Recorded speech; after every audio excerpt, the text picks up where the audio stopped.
Actually, it was kind of funny. I was pissed off at Julie Swartz, who's Julie Swartz ran DC Comics for years and years, and he's a very funny guy, and he's a sweetheart, he's a real visionary for a lot of stuff that he did, but this is our picture with Jack Kirby, and that shithead put a little thing on Jack's head.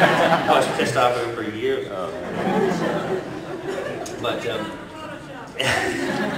But no, I forgave him. No, it was a real honor to meet Jack, and I have to tell you that, he was one of those guys that was a huge influence on me, and what was more amazing was that the way he interacted and was so grateful for his fans. That was a huge thing. And I didn't care if you were, 5 years old or 55 years old, and you had some stupid question about something he did.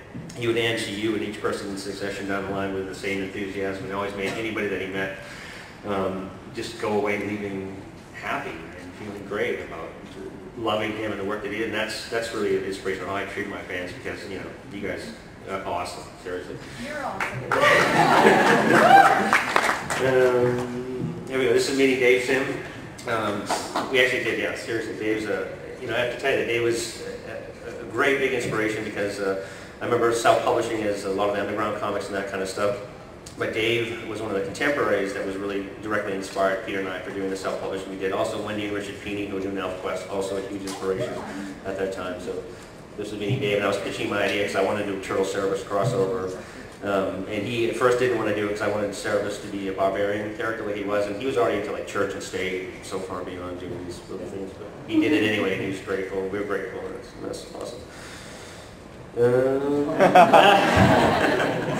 had to put this in. This is a Hotel San Diego. Yes, that's Peter Laird in the middle there.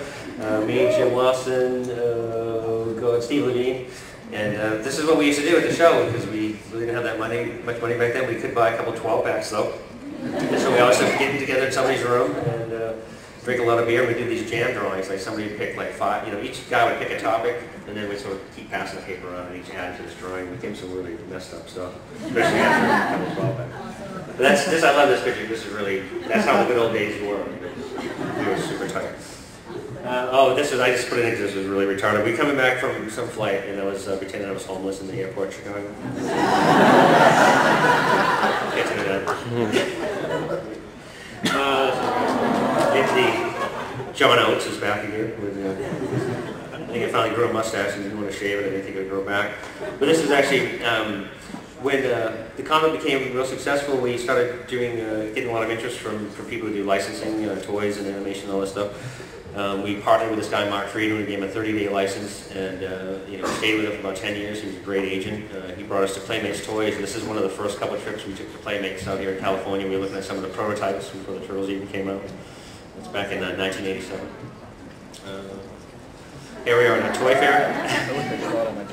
This again, Keith's mustache, isn't that funny? This was at a toy fair in 1988. This was actually the big launch year of the Turtles, because the cartoon show came on. It was aired between Christmas, 1987, that school break, the 5-part episode, and then they did Toy Fair in February, and then the Turtles toys actually launched in June of that 1988, and they sold out. And we pretty much, that was the year, 1988 was the year we sort of realized. I remember we actually, to sum it up, Peter and I, once the toy shipped, we both lived in Massachusetts, and we went to this KB toy store down in Springfield. We wanted to see the turtle toys on the shelf. So we're going down the toy aisle. This kid's pitching this holy fit. His mother's dragging him out of the store, and we're going down, and the mother's like, no, I'm not buying it. Those stupid Ninja Turtles. and Peter and I were like, oh my God, what have we done? And pretty much from then on, we held on for dear life, because it was, I think we did like 300 episodes of the animated show, almost 300 the live-action movies, and we were doing like 3,000 or 4,000 licensees worldwide, and it was just an incredible experience. This is one of my favorite photos. This was on the set of Turtles Movie 1.